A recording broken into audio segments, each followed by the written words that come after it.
All righty, you are looking high. It's sold out MetLife Stadium where today the 16 and playoff bound New York Giants are taking on the 0-16 Buffalo Bills. And why are Buffalo Bills 0-16? Because they suck. Welcome to the Gridiron. Anybody out there at all is going to spend a little bit of time with me here this evening, I greatly appreciate it. Thank you. If anybody's going to spend any time watching a replay this, once again, thank you so much from the bottom of my heart. It means the world to me. Thank you. Going to try to go about 30 minutes here tonight. Shoot my mouth off for about 30 minutes. Anybody got anything to say, please feel free, fire away, put it in the chat box. I usually try to check on the chat box like every 5 or 10 minutes or so. So as soon as I see something in there, I just try to respond to it as fast as I can. Plus also, instead of me just, rambling on for half an hour, 45 minutes, or whatever it might wind up being, it's just nice to talk to another Giant fan. So please feel free and fire away. Before I get started, if anybody wants to help support my channel out, it would mean the absolute world to me. In the description box below, in the top link, very top link in the description box, takes you to my membership page. I got 3 different membership levels. The first one's called the Saquon. Second membership level I got is called the Lawrence Taylor. And the third membership level I got is called the Gridiron.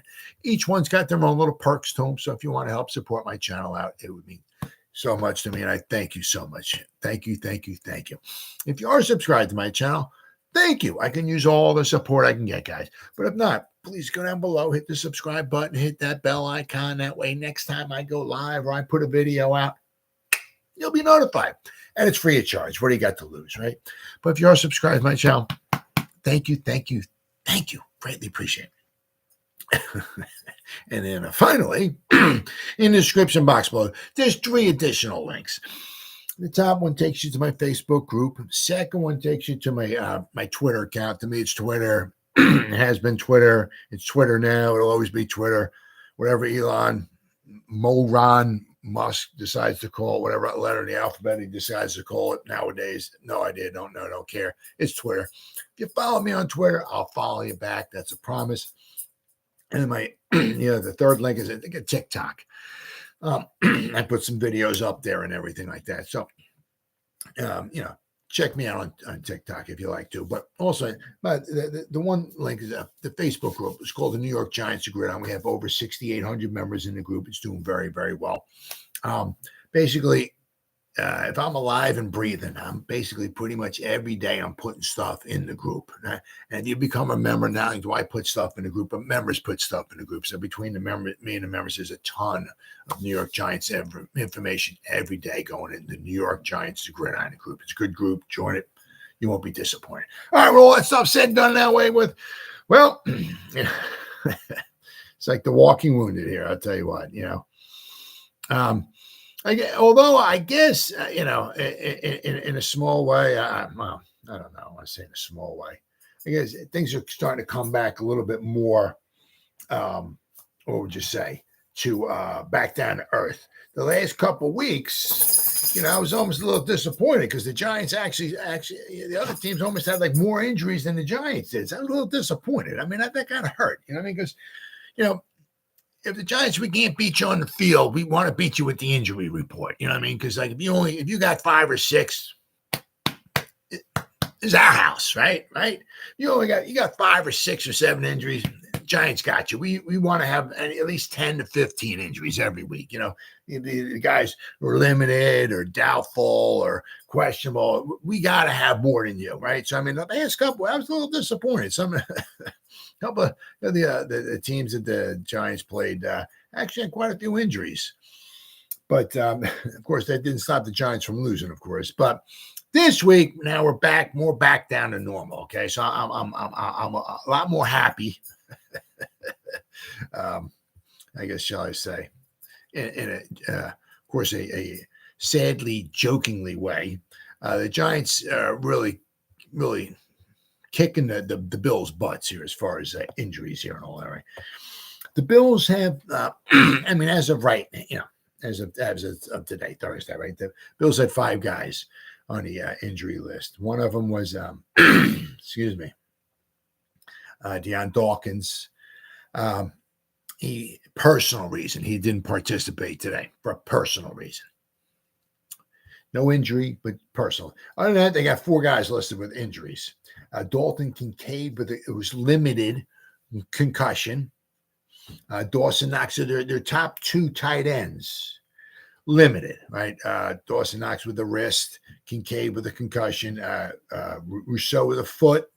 He was just limited though, so I'm sure Rousseau will be rare and good to go Sunday night. And then Dane Jackson, he did not participate because he had a foot problem. Then, of course, let's not forget, they got Von Miller back. He came back last week, so they'll be ramping him up a little bit. So I'm sure whatever he did last week, I'm sure he'll be getting more snaps this week. And I'll tell you what, man, he's got to be just foaming at the mouth, like a hungry wild dog. And there's like a piece of meat, just a dead carcass of meat and flesh. Oh, he just got to be foaming at the mouth. Looking at the highlights, or I guess in the Giants' case, the lowlights, I guess, shall we say, of the offensive line. I mean, he's got to be, oh man, he's got to be. What he's doing, Von Miller's going like this. He's licking his fingers because he's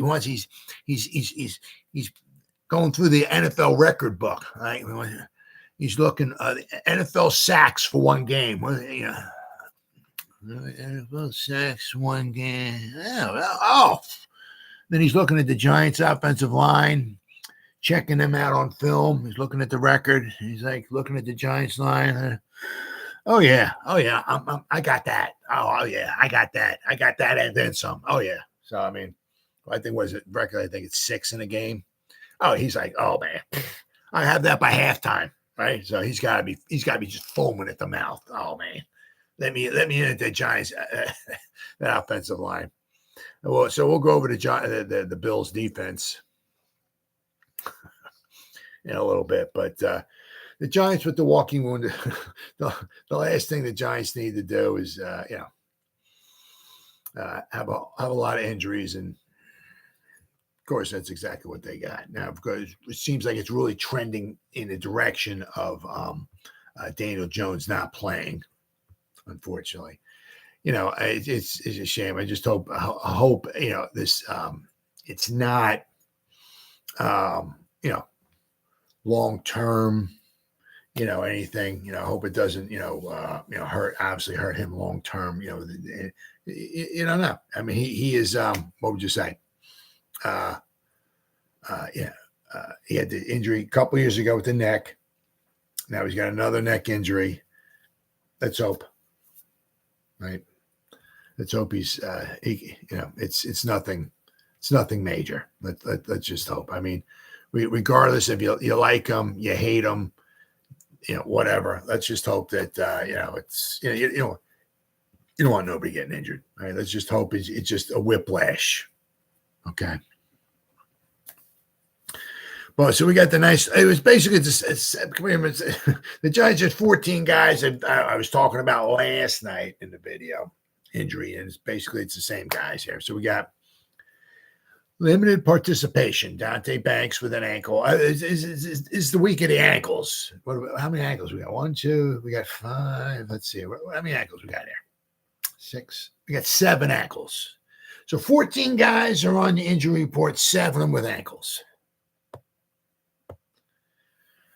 All right, we got Deonte Banks with an ankle. These guys were limited. Saquon Barkley with a high ankle sprain, right? Micah McFadden with an ankle. Darren Waller with ankle. Evan Neal, ankle. DJ Davidson with a knee. Fooled you there. And then Wan'Dale Robinson with a knee. So we got 5 limited guys. There's 5 guys with ankles. I don't. You could probably go through like like the Bills right here, right? Yeah, they look through a whole injury report. 5 guys. Of course, nobody's got an ankle problem, right? The Giants, we have 7 guys with ankle problems. Absolutely amazing. Absolutely amazing. Nothing derails a season faster than injuries. And unfortunately, that's what's happening with the Giants this season. Of course, then the guys who did not participate with Daniel Jones, and everything I just keep hearing all that, he's really trending toward not playing. Azeez Ojulari did not participate. He's got an ankle. Shocking there. I know Azeez Ojulari. I mean, he's never on the injury report. Matt Paradis' shoulder, Michael Schmidt's shoulder, Andrew Thomas's hamstring, Brightwell has got an ankle, and the Scottish Hammer, he had an illness. So hopefully he'll be ready to go. But it's not looking good here. Said Daniel Jones will not practice again on Thursday, casting doubt on whether or not Jones will be able to play Sunday against the Bills. I highly doubt it. Jones dealing with his neck injury. Right? Also did not practice on Wednesday. Head coach Brian Daboll is not ruling Jones out for Sunday. Usually, though, players who did not practice do not play. Yep. Tyrod Taylor will start if Jones is unable to play. Tommy DeVito, an undrafted free agent rookie currently on the practice squad, would be the backup. Jones has said Wednesday that playing Sunday was certainly his goal. But quarterback has said this injury is different from the season-ending one he suffered in 2021, an injury he ultimately had surgery for. Interestingly, Jones practiced with the team for several weeks after suffering that injury back in 2021. He was simply never cleared for contact and was eventually placed on injury reserve. Here, though, indications have been this injury is less severe. Thank goodness. It is concerning that Jones is being kept out of practice, though. So basically the last thing the Giants need, okay, is injuries, and that's exactly what they got. So. All right. Then we got, let's see, of course, the Giants, they're basically their yearly color rush. They'll be wearing that on Sunday night. Now, that's not, usually when you're wearing you got these jerseys or whatever you want to call them, you kind of usually hoping that maybe they'll spark some life in the team or get, these are our good luck jerseys. We put these on, takes us back to the 80s, Lawrence Taylor and all those guys, couple Super Bowl wins and all that, get the juices going. The guys are going crazy. Let's wear these jerseys, baby. Woo! Usually like it to be, where you wind up having some good luck here. But it's not the case here. No. Pretty much, and then it's basically announced with the Giants. It's the jerseys, and we're playing on prime time, right? So basically, that's kind of like the kiss of death for the Giants here. And of course, the Giants, I think they're about 14-point dogs. Yeah, I can see that. I don't even have it being that close. This would be like not going to be good. I don't have it being good at all here. Said after previously swapping the decals and face masks of their standard blue helmets, the Giants announced they will instead wear their navy blue throwback helmets with their all-white color rush uniforms during Sunday night's game at the Buffalo Bills. The color rush uniforms, which were introduced in 2016, are modeled after what the Giants wore on the road from 1980 to 1999. Of course, in 1999, that was the last season, because in 2000, that's when the Giants went to the little NY on their helmet. They no longer had the Giants on the side there. Let's see, with their navy blue numbers outlined in red and a traditional navy blue and red striping pattern on the collar, cuffs, and down the sides of the pants. The navy blue helmets, meanwhile, returned for 2 games last season alongside the home version of their 1980 to 1999 throwback uniforms. They featured an underlined Giants, on the helmet, a single red stripe down the center, and a white face mask. There you go. All right. New York is 1-7 in their color rush uniforms over the last 7 seasons. Shocking, I know. But they're 1-0-1 in the navy blue helmets since they returned last season. So you tell me we got a chance? No. Nope, not this week. Sorry. Take the Bills on your survivor pool. I did. So perhaps it's an attempt to turn back their luck around just as much as they make the look historically accurate. No, it's not turning their luck around now. Not this week. Sorry. This marks the only time the Giants will wear their color rush uniforms this season. While the home version of the 1980 to 1999 throwback uniforms will return on October 22nd against the Commanders and December 11th against the Green Bay Packers.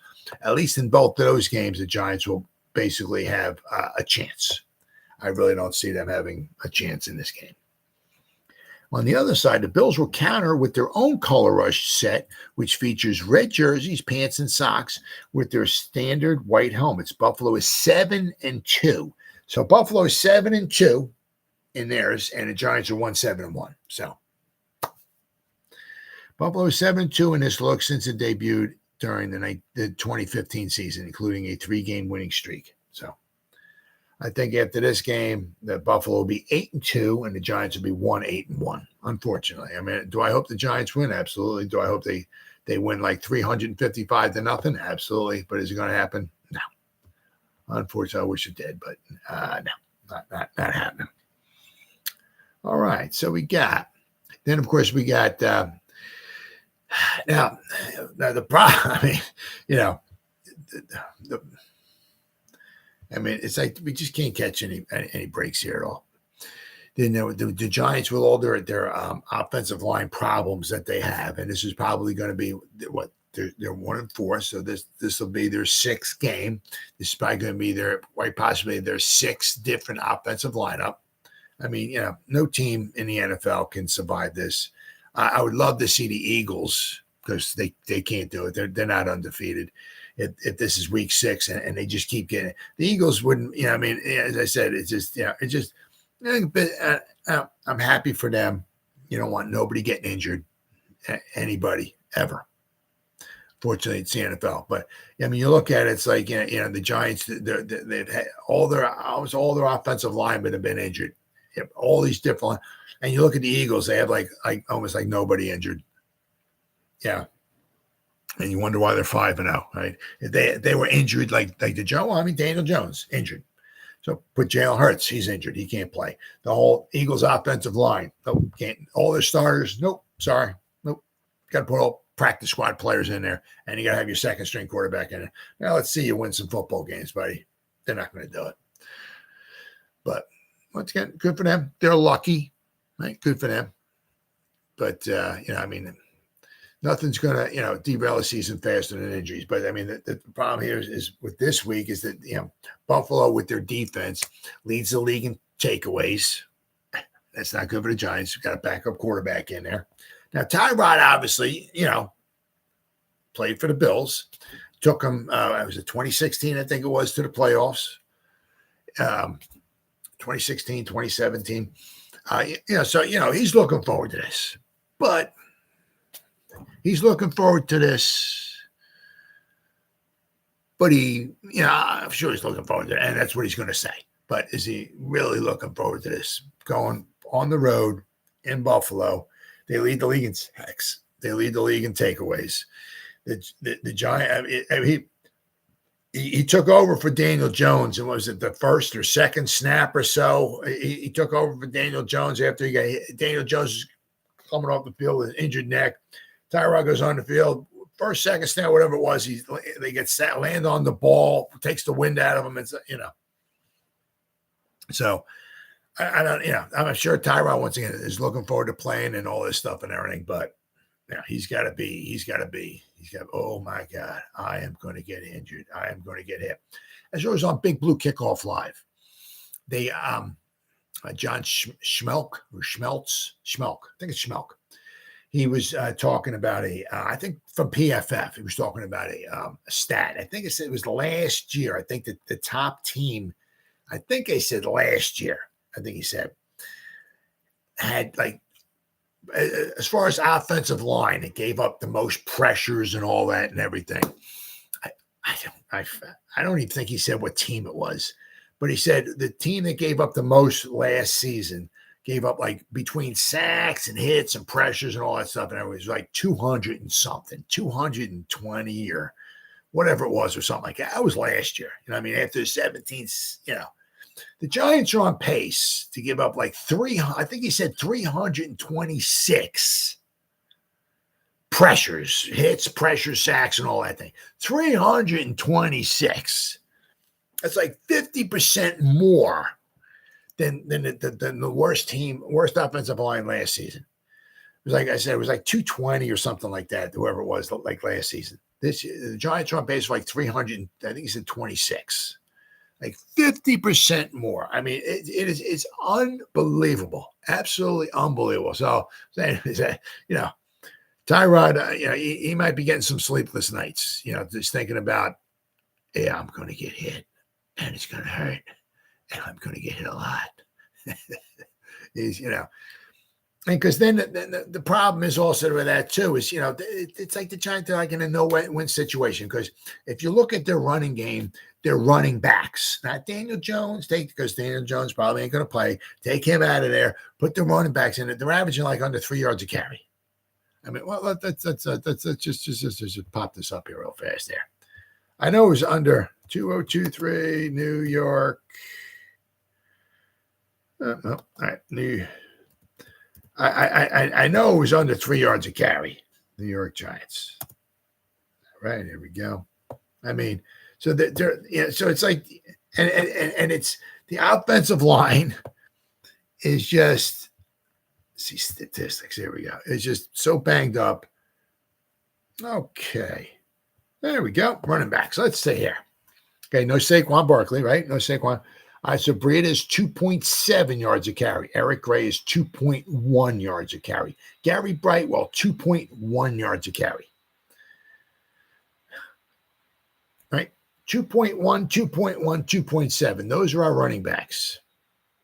Those are the running backs. And it's not so much like, I mean, their fault.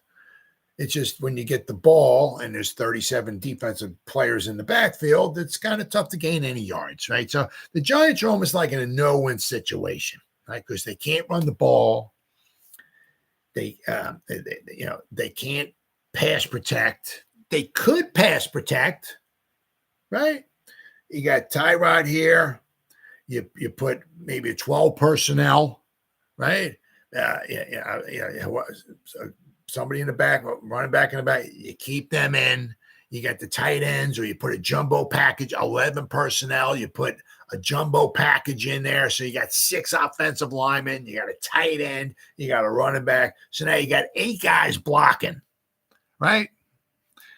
Tyrod drops back. He should have some time, but now the problem is what? Now you only got 2 guys in the pass pattern. So you might have 7 guys in the secondary trying to cover 2. Or you want, maybe, have the jumbo package, the 6 offensive linemen, maybe the running back in the backfield. So maybe you have 7 guys blocking, but still, you got 3 guys in the pass pattern. Yeah. Right. Of course, then, if you want to put more guys in the pass pattern, obviously you got less guys blocking. So now that the challenge is just trying to be able to take a 3-step drop without getting creamed. And the problem is the Giants can't run the ball.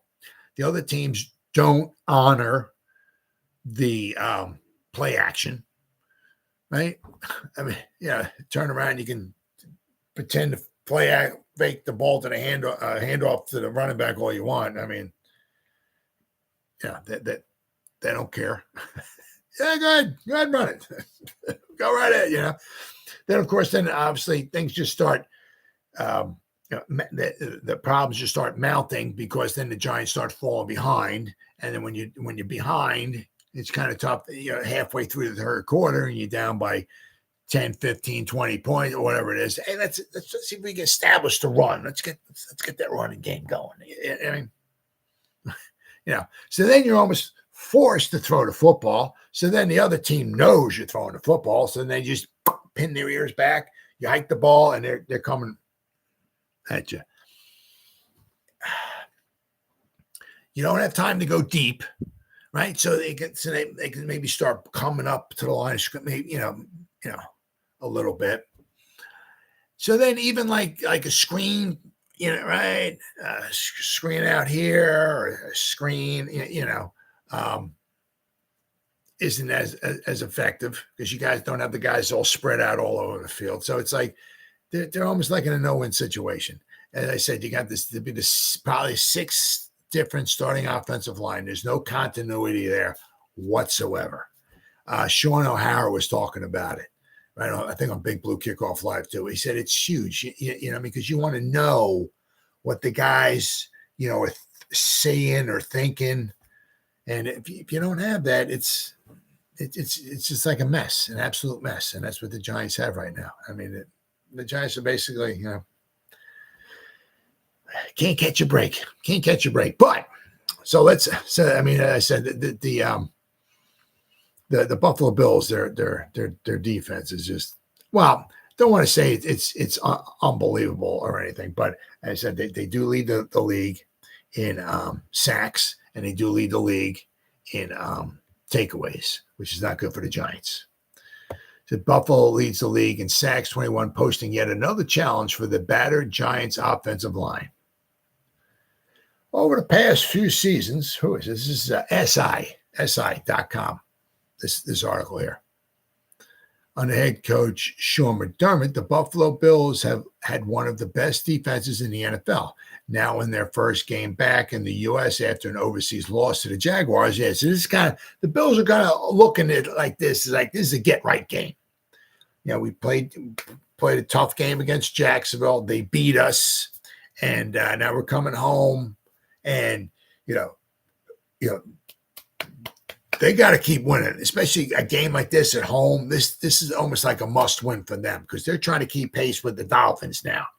They can't let a battered, beat up New York Giants team come in, who's a road team, come in and beat Buffalo in Buffalo. They can't let that happen. Cannot let that happen. Right? Because they're trying to keep pace with, obviously, they want to try to maybe get the home field advantage throughout the playoffs. And trying to keep pace with obviously with the Chiefs, but in their own division. I mean, they don't have to worry about the Patriots. They don't have to worry about the Jets, but they have to worry about Miami. So looks like that's going to be, unless Tua gets injured or somebody like that or whatever, looks like that's going to be nip and tuck the whole way. So every game is obviously, regardless, period. Every game is so vital. But I'm saying for Buffalo, this game is huge, absolutely huge. You have a weak, battered, beat up, not playing very well New York Giants football team coming at your house, and you got it. And you have to take care of business. This is like a Tiger Woods lining up a 2-inch putt. This is like Michael Jordan, the ball in his hands, and he's in the air, and he's getting ready to slam dunk it. That's what it's got to be, a slam dunk for the Bills. They have to take care of business here. Let's get to know the league's team sack leader, 21, who's also tied for 5th in the league in points allowed at 16. So, Bills have arguably the best safety duo in football. Yep. With Micah Hyde and Jordan Poyer. Yep. As their deep pair. Hyde and Poyer have some of the highest football IQs in the league, and although they may have slowed down a little bit at this point, their eyes and brains still make up for the phenomenal Oh, yeah, absolutely. Starting with the safeties isn't something we typically do here. Still, it's important for the Bills because of how versatile their coverages are. Quality safety play is the key to making this defense elite. They limit big plays over the middle and quarterback this defense, especially with Matt Milano out. But Milano went out. Von Miller's coming back. To this point, Milano's running mate at linebacker has been Bernard, the second-year man out of Baylor who has been exceeding expectations early on. Now, I'm going to go over some sack totals here, and what I like, I'll go over in a minute with their sack totals. It's something I do like. I really like with their sack total. It's very, very impressive. With Milano out of the lineup, expect third-round rookie Dorian Williams out of Tulane to take his place. Williams will have his ups and downs, especially trying to learn the intricacies of the defensive system. But his athleticism will be key in his development. It's fully possible that McDermott practically weaponizes Williams by getting a bit more aggressive schematically. The front four of Buffalo has wreaked more havoc than usual this season as several players have stepped up. They also have veteran Von Miller returning from his torn ACL suffered last Thanksgiving. Heavy rotation allows the Bills to consistently have fresh legs on the field to attack the backfield as a team that lets their front four do almost all of the work as pass rushers. Yep. Ed Oliver, Leonard Floyd, Epinesa, and Jordan Phillips will see the majority of snaps as they ease Miller back into the lineup. Oliver and Floyd have formed a tenacious pass rush duo that's combined for 30 pressures and 11 sacks so far. Numbers that will likely increase against the Giants. Oh, my goodness. Oh, you ain't kidding. Having multiple threats lined up in various spots along the line of scrimmage could throw the Giants' offense in for a loop. Oh, it certainly will. As the Bills will be willing and able to rotate players into whatever position gives them an advantage as rushers. Absolutely. Oh my God. It's the thing is they can just kind of like attack whatever if the Giants are weak over here, the Giants can't just like get up and just start rotating guys. It's like, if the Evan Neal and whoever's next to Evan Neal, those guys are having a horrible night. Well, guess where they're going to keep doing their stunts and twists, and guess where they're going to blitz from? Evan Neal's side. If the center and the guards or whatever are having a hard time, guess what they're going to attack? Right? As I said, it's not like, okay, well, we'll just we'll beef up the inside of our whatever. You can't. Basically, the guys are pretty much, the offensive linemen are pretty much stuck in their positions. So if they're having a hard time in one side of the line or not, that's where they're going to get attacked from. Or if the whole line's having a hard time, they're going to get pretty much assaulted all night long. McDermott had previously allowed Leslie Frazier to call the defense, but Frazier is taking a year off from coaching. However, the scheme hasn't changed as McDermott and Frazier worked hand in hand. So this isn't an instance where the Giants can take advantage of a scheme change. The Bills play 4 primary coverages and tend to rush just 4 defenders. They let the 4 defenders do the work for them, hoping to either get home with their natural pass rush to make quarterbacks hold on to the ball longer. The Bills do, however, like to run simulated pressures and give opposing quarterbacks different looks pre-snap to further slow their processing. Then we have coverage-wise, the Bills will operate frequently with covers 1, 2, 3, and 6. They'll also sprinkle in other coverages, but most of their snaps will be out of those 4 looks. Given all of the recent injuries, it will be interesting to see how those tendencies change. The heavy zone usage could prove to be a problem for the Giants, as there will be eyes in the backfield almost always. This likely leads to more turnover opportunities and fewer scramble opportunities for whoever plays quarterback for the Giants this weekend. Yeah, I mean, obviously, that's going to be a huge problem for the Giants. Because they're backing up, right, in zone, right? They got their eyes. Everybody's in front of them. The quarterback's in front of them, right? So they're not running, man to man. I'm running here, right? Wide receivers here. I'm running with them. And the quarterback's back there, and I have no idea what's going on. Is it a screen pass? Is the quarterback taking off? Is the quarterback throwing the ball here? When's he throwing the ball? Is he throwing it over? I have no idea. Why? Because my back's to him, right? But when they're in zone, a lot of times the zone is, if you can, they'll give you maybe the short stuff, whatever. You come up, they make a tackle, right? They make you work your way all the way down the field. But the zone, obviously more eyes on the quarterback, more of a chance of picking stuff off. But the thing that really that I liked, well, not really like, but I mean, for Buffalo, right, was the numbers that I was seeing here, that their defense had, as far as their sacks. Now, Von Miller doesn't even have a sack. So they lead the league with 21 after 5 games. So you figure 60, they're on pace for at least 70 sacks, over 70 sacks in the season. And that's not including Von Miller. Okay. But what I like, they got it all spread out. Right? They got Bernard with a linebacker with 2. I don't think anybody in their secondary has a sack. They got who's it? Oliver. He's a defensive tackle. He's got 4 sacks. Floyd, an end/edge rusher, whatever you want to call him. He's got 5.5 sacks. Rousseau, defensive end, he's got 3 sacks. Jones, a defensive tackle, has got 2.5 sacks. Epinesa, his defensive end, he's got 3 sacks. Phillips, a defensive tackle, he's got a sack. I said Von Miller doesn't have a sack, but I mean, they got 1 defensive tackle, 2 defensive tackles. They got 3 defensive tackles that have sacks. So I mean, they got linebackers. You know, Von Miller, if you want to call him a linebacker or whatever you want to call him, but you know, he's going to get a sack somewhere along the line. You know what I'm saying? So either they're outside linebackers or whatever, the defensive tackles, the defensive ends, spreading the love. A lot of guys have sacks.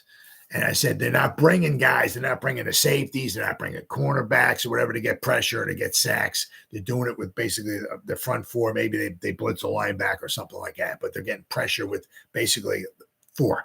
And I said, even their defensive tackles are getting sacks. Right? They got, as I said, I don't think Sexy Dexy doesn't have anything. I think Leonard Williams might have half a sack. Well, these guys have 3 different guys who have at least 1 sack, defensive tackles, right? So then we have, of course, the turnovers. The Bills are number 1. Cowboys are number 2 with 11. Now, interestingly enough, I mean, just because you get the turnovers it certainly helps. But as of right now, this far through the season, doesn't guarantee success, right? Because you have the Steelers, they have 11, and they have 11 turnovers. They don't have much of an offense, but the only way they can win football games is their defense has to get turnovers. But but I'm saying, but the Cowboys are Cowboys, the Jaguars, and the Steelers all tied for second with 11 turnovers. But the Bills, 13 turnovers on defense. So that's basically like 2.5 a game. So you can pretty much see that the Giants are probably going to quite possibly give up 2 or 3 turnovers. Now, Buffalo, they lead the league with sacks. They have 21. The Ravens are number 2 at 18.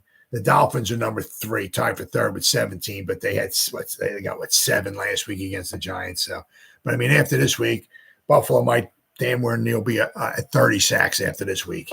I mean, this could be really, really ugly. I mean, unfortunately, but I mean, they don't have like absolutely phenomenal, numbers. I mean, they do give up. Let's see here. What's your passing defense? Team defense here. I mean, rushing yards. Let's see, yards an attempt. Buffalo. I mean, on defense, Buffalo gives up 5.8 yards per rushing attempt. The problem is I don't know if the Giants can be able to take advantage of that, because if they start falling behind, they're not going to wind up being able to try to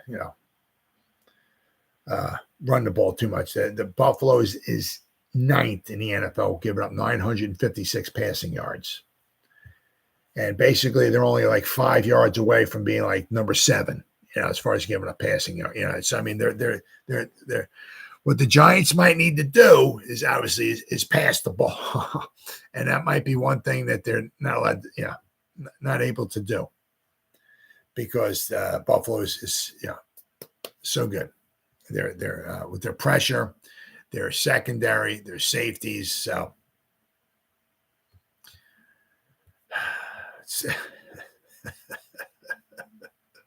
it's not looking good for the Giants. I hope the Giants win, of course, but all right. Then, of course, they got this. I've seen this a couple times around and everything. Should the Giants tank and all of that? And it's just, that's just kind of a silly Absolutely. I've seen some videos on this as far as the Giants. Yeah. Yes. I mean, whenever you see, especially with NFL, Giants should just tank. They get the number one pick. Come on, baby. It's not that, I mean, nobody, no GM, no coach, none of that. You practice and all this, is in their right mind. Nobody. I mean, you might have some low lifes, throughout the years or whatever, maybe to do something like this, whatever. But I'm saying just for the most part, no coach is going to go into a game and say, guys, hey, let's take it easy at this point. If we lose, it's all right. I mean, you play to, as Herm Edwards said, you play to win the game. Doesn't matter what your record is. Doesn't matter who's hurt, who you have, you play to win the game. There's absolutely no way. You might see every now and then, it's been heard guys have been mailing it in or packing it or whatever you want to call it, like maybe the last game of the season or something like that. You maybe see some guys that maybe don't play as hard, maybe the last game of the season, whatever the team is like, whatever, 5-11, they got one game left to go, the season's over with, and maybe they don't, hey man, I don't want to get injured or something.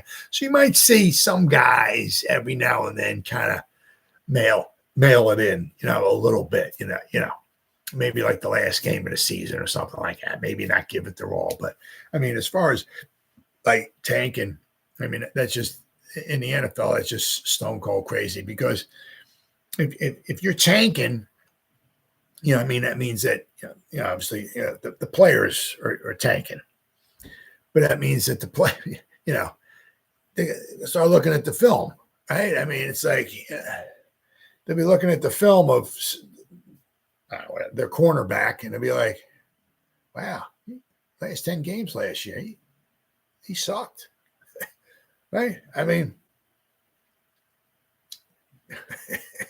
you're tanking. I mean, the players are tanking. They're not, I mean, they might just let him go. I mean, right? I mean, this is your resume. You're putting your resume out there every play. I mean, if you just start lollygagging and all and everything because you're kind of tanking, because hey, we'll get a good draft pick. We'll get that quarterback, right? He'll come in and he'll turn this whole thing around. Well, I mean, you may not be around. I mean, if you start playing bad enough, and not only that, but other teams are looking at, that's your resume. What you're doing, as far as whatever, you hitting, you hustling, whatever, right? What's your attitude and all that, that's your resume, all that film, whatever you're putting on tape. So, I mean, it's if say if they let you go, okay, well, all right, they were tanking, and this so and so player didn't play well, and they let him go. So maybe okay, well, they let me go. Okay, they stink. Maybe I'll go to a better team. But, it's also going to affect your money too, because, when you come in, you sign a contract first. They don't bring you in and say, well, let's see, why don't you play half the season and we'll see what you do, because maybe you were tanking, but maybe you're better than that. So let's have you play the first 8 games of the season here. We don't have a contract. If you really start doing good, we'll give you more money, whatever you want. I mean, if you start playing good, no, first you sign the contract, then you go play. So if you're tanking, mailing it in, whatever you want to call it, and you might be let go because you stink, right? Because you're not playing hard, you're tanking, mailing in, whatever you want. Well, it let you go. Well, somebody else will probably pick you up. Right. But you're going to get paid like maybe kind of what you did last year. So if you want to make some money, right, you want to be going all out. You don't want to be the reason why the team is 1-16 or whatever. You want to be the shining star. They're like, well, I'll tell you what there, whatever. Sean Jones, I mean, you were with that team last year. They were 1-16, but I'll tell you what, they weren't 1-16 because of you.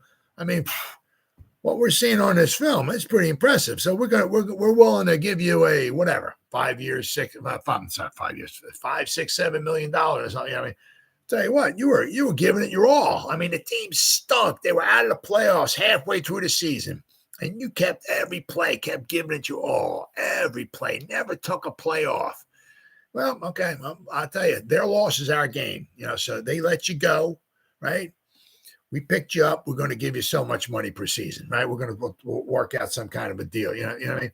I mean, you start tanking. I mean, that's hurting people's, their livelihood, their money, right? I mean, there's nobody. I mean, nobody. I mean, as I said, maybe every now and then, I mean, like what the Eagles did against the Giants a couple of years ago when they played I guess it was the Washington football team at the time. Peterson put the 37-string quarterback in there. Took Jalen Hurts out. I'm not saying the Eagles would have won, but having Jalen Hurts in there gave the Eagles the best chance to win the football game. So when he took Hurts out, put the third-string quarterback in there, really, almost kind of just like, said to the Washington Commander or the Washington football team, yeah, well, we're the Eagles. We're throwing this game. You guys can win. You guys go to the playoffs. We're throwing this game in. So because we want to lose this one, so we don't want to win because we want to get a good draft pick, right? So I mean, every now and then you might get a low life scumbag like Peterson and the Eagles because they're a bunch of scums too, So you might get something like that every now and then. But for the most part, everybody's out there to play to win, and there ain't nobody tanking. And I said, I mean, why are you going to want to tank? All it's going to do is hurt your own pocket wallet. That's all it's going to do. And if they do get that good quarterback that takes them to the promised land, well, you may not be on the team because if you start playing like horrible, throwing at games or what is mailing it in, they're not going to want you on the team. And not only they want, I mean, how many other teams may not want you on the team? They might look at you on the tape and they'll be like, man, he stinks. Is he giving any effort at all? I mean, is that guy serious? Did he try to make? Look at that. Look at it. The running back ran right past him. He didn't even try to tackle him. What's wrong with this guy? So as I said, they might bring him, but they're like, dude, look at this. Look at this film. What is that? Did you try to tackle that? Did you realize the guy with the football is the one you're supposed to? Are you that stupid? You see the guy? That's the running back. He's got the football. You're supposed to tackle him, right? Well, why did he run? Why are you just standing there? Why did he run by you? You stink that bad? You want how much money a year? And that's what you're doing? Are you serious? Are you kidding me? Really? You want $5 million a year? Say, get the heck out of here. You'll be lucky to get $1 million from us. Get the out of here. So ain't nobody tanking. Nobody's throwing nothing in. The Giants ain't tanking. I mean, unfortunately, things might start going south with some attitudes and whatever like that. But nobody's tanking. Nobody's throwing nothing in, especially get a better draft pick. I mean, the guys on the team don't really give a hoot and toot and flying, about getting a better draft pick. Because I said they may not be on the team the following season when that good draft pick comes in. So ain't no tanking going on. So, and then the last little thing here is like, what what is there, in times like this, years like this, because we've all had, plenty of years like this. And unfortunately, things to look forward to, you kind of hope you look forward to things and, meaning obviously good seasons, good things happening and whatnot and all and everything. But, every now and then you're going to get an absolute toilet bowl season like this, which is, probably just going to unfortunately keep going on. Hopefully the Giants pick up some wins in the second half of the season when they have a little bit more of an easier schedule. They have some winnable games. Maybe they can pick up another 5 or 6 wins or so. Maybe get them, as I said, hey, get up to 7 wins, right? I mean, all in all, if they can get themselves 6 or 7 wins with the amount of injuries they've had, as I said, ain't nobody with all these injuries, especially the Eagles, all these to the offensive line, ain't no way in HE-double-L hockey sticks that they're going to that they'd be undefeated. Ain't no team can all these offensive line injuries and make it. So I mean, the Giants could make it out of this season, and get like 6 or 7 wins somehow with this offensive line problems they've had, no Saquon, no Andrew Thomas, and all that stuff, and I can come out with, I feel pretty good. But as I said, what is there to look forward to? Just try the best. I mean, I can certainly see where everybody would want to be all upset, and let's tank, let's get a good draft pick and all that stuff. But you go through all of this. The other season ended, right, and then you went to the free agency, and then the draft, and then training camp, and all. So go. It's a lot involved. So you just don't want to just take the season and just forget about it, right? Try to the best you can. Try Now let's. Where are we at here? Is this here? Here's the roster. Nope, that's not it. Got it here someplace. Let's look. There we go. All right. Try to find some bright spots in this here, right? Let's see here. Maybe toward the end of the season, maybe do some of our draft picks work their way out, right? I mean, let's see, like, does Jalin Hyatt, maybe the last few games of the season, do we find a role for him, right? Does he have a couple really good breakout games, like something maybe we can sink our teeth into going forward? Maybe toward the end of the season, maybe. I'm just saying maybe Evan Neal starts coming around a little bit. Once he starts playing almost his full second season, maybe you start seeing toward the end of the season, right? Especially those 2 out of those final 3 games. Well, actually, the last 3. I mean, he's going up against the Eagles twice and against Aaron Donald. I'm going to have Aaron Donald lined up right by him quite a bit. Right, maybe he starts taking another step forward. You can maybe kind of see, it's like, wow, I tell you what, Neal really was having some problems, early on and all. But I tell you what, toward the end of the season, Evan Neal started turning things around a little bit. Let's see who else we got. So maybe Daniel Bellinger, starts taking a step forward. Maybe they start putting Eric Gray in there. Right. Maybe he starts doing some good things. Let's see here. Who else we got? Maybe DJ Davidson. Maybe Leonard Williams gets injured and they put DJ Davidson in there and he takes his place. And maybe DJ Davidson has a nice, few games there. Maybe Micah McFadden comes back and he stays healthy. Because remember, he was healthy all last season. He was the only Giants rookie last season that played the whole season, all the games. He was the only one that wasn't injured. So maybe when he comes back from his injury or whatever, maybe he steps up and it's like, this Micah McFadden, he's looking good. I don't know. Maybe they can find Trey Hawkins. Maybe he starts taking a step forward because he hasn't looked too good in the beginning of the season. So maybe Jason Pinnock, right, comes on, you start looking at it and just try to find some small things to be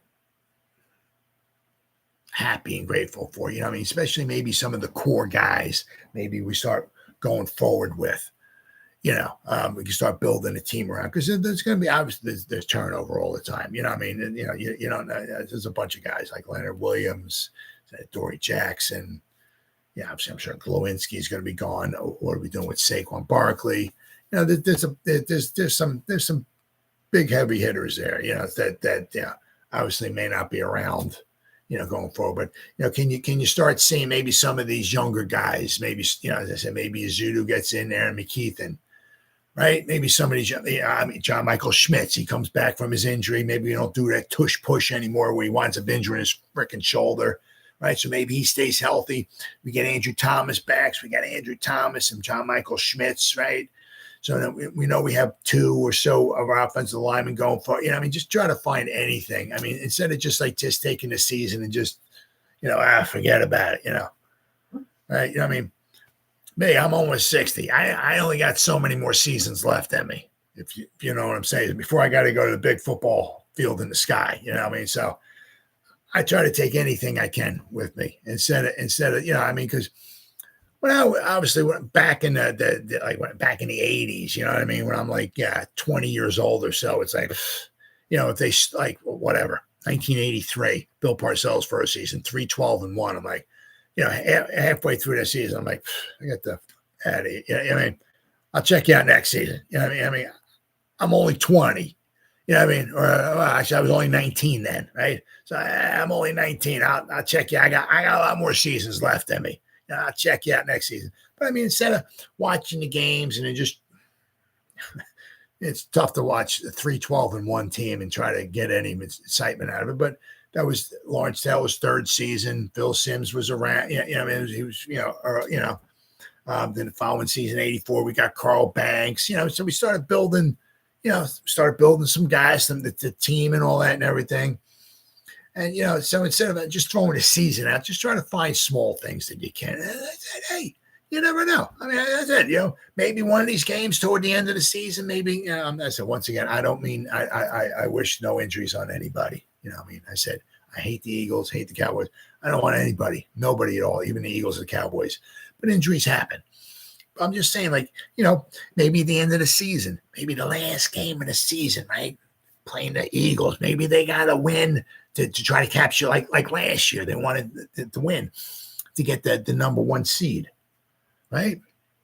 Well, if we're out of the playoffs, we got all of our best guys in there. We're not benching them or sitting them like we did last season, right? We got all our number one guys in there. We're trying to win the game, right? We're trying to spoil their season. Right, the Eagles trying to win, to get the home field advantage throughout the playoffs and all that. Maybe we go and we beat maybe the Eagles have a couple key injuries, right?